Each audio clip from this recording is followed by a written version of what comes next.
بسم اللہ الرحمن الرحیم۔ سورۃ البروج میں اصحاب الاخدود کا ذکر بڑی تفصیل سے ہے۔ اس علاقے پر بنی حمیر نے صدیوں تک حکومت کی ہے۔ حضرت موسیٰ علیہ السلام کے بعد یمن کے علاقے میں یہودیوں کی حکومت رہی۔ ہم یہ کہہ سکتے ہیں کہ اس علاقے کی تاریخ حضرت عیسیٰ علیہ السلام سے 600 سال قبل شروع ہوئی۔ حضرت عیسیٰ علیہ السلام کے 600 سال بعد اصحاب الاخدود کا واقعہ پیش آیا۔ اس واقعے کو تقریباً 2500 سال گزر چکے ہیں۔ یہاں کا حاکم ایک جادوگر کا خاص مرید تھا۔ وہ اس جادوگر کی ہر بات مانتا اور اس پر عمل کرتا تھا۔ بادشاہ عقیدے کے اعتبار سے یہودی تھا، مگر دین سے اتنا دور تھا کہ اللہ پاک پر ایمان کھو بیٹھا اور اپنی پوجا شروع کروا دی تھی اور اپنے آپ کو خدا کہلوانے لگا۔ اس واقعے کی تفصیل ہمیں خود ہمارے پیارے نبی سید الانبیاء حضرت محمد صلی اللہ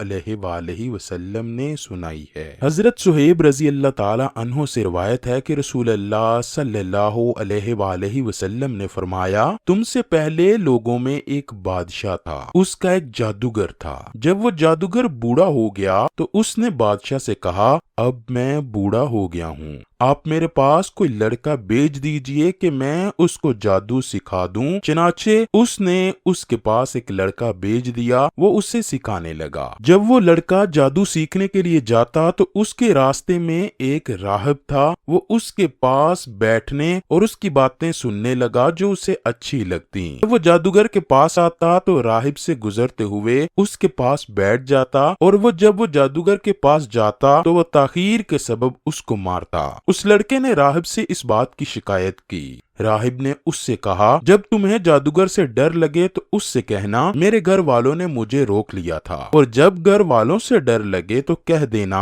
مجھے جادوگر نے روک لیا تھا۔ وہ اسی طرح معاملہ چلا رہا تھا کہ اسی اثنا میں اس کا سامنا ایک دن ایک بڑے جانور سے ہوا جس نے لوگوں کا راستہ بند کر دیا تھا۔ لڑکے نے سوچا کہ آج میں پتہ چلا لوں گا کہ جادوگر افضل ہے یا راہب۔ اس نے ایک پتھر اٹھایا اور کہا، اے اللہ، اگر تجھے راہب کا معاملہ جادوگر سے زیادہ پسند ہے تو اس جانور کو قتل کر دے تاکہ لوگ گزر سکیں۔ اس نے پتھر مار کر اس جانور کو قتل کر ڈالا اور لوگ راستے پر سے آنے جانے لگے۔ پھر وہ راہب کے پاس آیا اور یہ بات بتائی۔ راہب نے اس سے کہا، بیٹے، آج تم مجھ سے افضل ہو، تمہارا اللہ کے ہاں مقبولیت کا معاملہ وہاں تک پہنچ گیا ہے جو مجھے نظر آ رہا ہے۔ اب جلد ہی تمہاری آزمائش ہوگی، اور جب تم آزمائش میں مبتلا ہو جاؤ تو میری نشاندہی نہ کر دینا۔ یہ لڑکا مادرزاد اندھے اور پل بہری کے مریضوں کو ٹھیک کر دیتا تھا اور لوگوں کی تمام بیماریوں کا علاج کرنے لگا۔ بادشاہ کا ایک وزیر جو اندھا ہو چکا تھا، جب اس نے یہ بات سنی تو وہ بہت سے ہدیے لے کر آیا اور کہنے لگا، یہ جو کچھ ہے اگر تم نے مجھے شفا دے دی تو سب تمہارا ہے۔ لڑکے نے کہا، میں کسی کو شفا نہیں دیتا، شفا تو اللہ دیتا ہے۔ اگر تم اللہ پر ایمان لے آئے ہو تو میں اللہ سے دعا کروں گا، اللہ پاک تمہیں شفا ضرور دے گا۔ وہ اللہ پر ایمان لے آیا اور اللہ نے اسے شفا بھی دے دی۔ وہ بادشاہ کے پاس گیا اور پہلے کی طرح اس کے پاس بیٹھ گیا۔ بادشاہ نے اس سے پوچھا، تمہاری بینائی کس نے لوٹا دی؟ اس نے کہا، میرے رب نے۔ بادشاہ کہنے لگا، کیا میرے علاوہ تیرا کوئی اور رب ہے؟ اس نے کہا، میرا اور تمہارا رب اللہ ہے۔ بادشاہ نے اسے پکڑ لیا اور مسلسل اسے اذیت دیتا رہا، یہاں تک کہ اس نے اس لڑکے کا پتہ بتا دیا۔ اس لڑکے کو لایا گیا تو بادشاہ نے اس سے کہا، بیٹے، تمہارا جادو یہاں تک پہنچ گیا کہ تم مادرزاد اندھوں کو ٹھیک کرنے لگے اور پل بہری کے مریضوں کو تندرست کر دیتے ہو، اور یہ کرتے ہو اور وہ کرتے ہو۔ اس نے کہا، میں کسی کو شفا نہیں دیتا، شفا تو صرف اللہ دیتا ہے۔ بادشاہ نے اسے پکڑ لیا اور مسلسل اذیت دینے لگا، یہاں تک کہ اس نے راہب کا پتہ بتا دیا۔ راہب کو لایا گیا، اس سے کہا گیا کہ اپنے دین سے پھر جاؤ۔ اس نے انکار کیا تو بادشاہ نے ایک آرا منگوایا اور اس کے سر کے درمیان میں رکھا اور راہب کو چیر ڈالا، یہاں تک کہ اس کے 2 ٹکڑے ہو کر ادھر ادھر گر گئے۔ پھر بادشاہ کے وزیر کو لایا گیا، اس سے کہا گیا کہ اپنے دین سے پھر جاؤ۔ اس نے بھی انکار کیا تو بادشاہ بادشاہ نے اس کے سر پر بھی آرا رکھا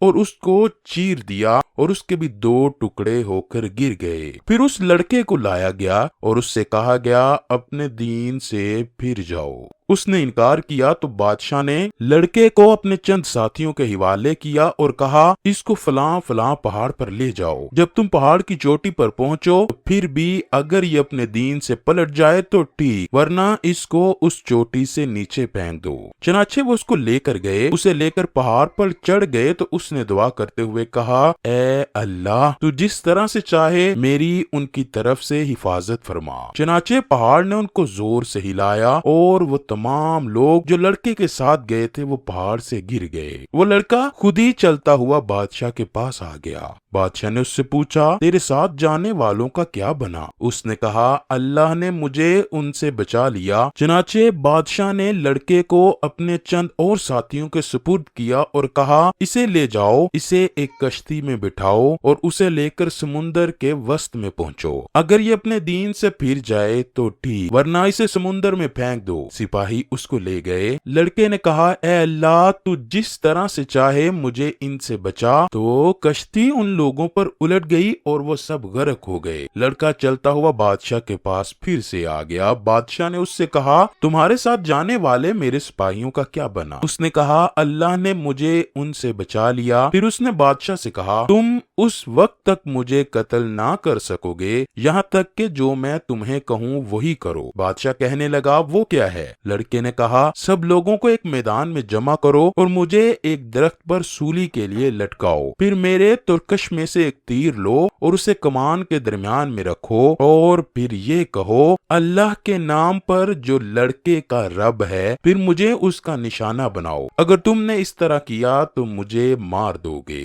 بادشاہ نے حکم دیا تو سب لوگ ایک میدان میں جمع کر لیے گئے۔ لڑکے کو کھجور کے ایک تنے کے ساتھ لٹکا دیا گیا، پھر اسی کا ترکش سے ایک تیر نکالا اور اسے کمان کے درمیان میں رکھا اور پھر کہا اللہ کے نام سے جو اس لڑکے کا رب ہے، پھر اسے نشانہ بنایا گیا تو تیر اس کی کنپٹی کے اندر گھسا۔ لڑکے نے اپنا ہاتھ اپنی کنپٹی پر رکھا، تیر لگنے کی وجہ سے وہ اپنی جان سے چلا گیا۔ اس پر سب لوگ کہہ اٹھے ہم اس لڑکے کے رب پر ایمان لائے، ہم لڑکے کے رب پر ایمان لائے، ہم لڑکے کے رب پر ایمان لائے۔ بادشاہ کے پاس آ کر کہا گیا جس بات سے تم ڈرتے تھے اسے دیکھ لیا، اللہ کی قسم تمہارا ڈر حقیقت بن کر تم پر آن پڑا ہے، لوگوں نے لڑکے کا ایمان قبول کر لیا ہے۔ بادشاہ نے راستوں کے سروں پر خندقوں کی کھدائی کا حکم دیا تو وہ کھود دی گئیں۔ بادشاہ نے کہا جو اپنے دین سے نہ پھرے اسے ان خندقوں میں ڈال کر جلا دو، یا اس ایمان لانے والے سے کہا جاتا اس کے اندر گھسو تو وہ ایسا کر گزرتے۔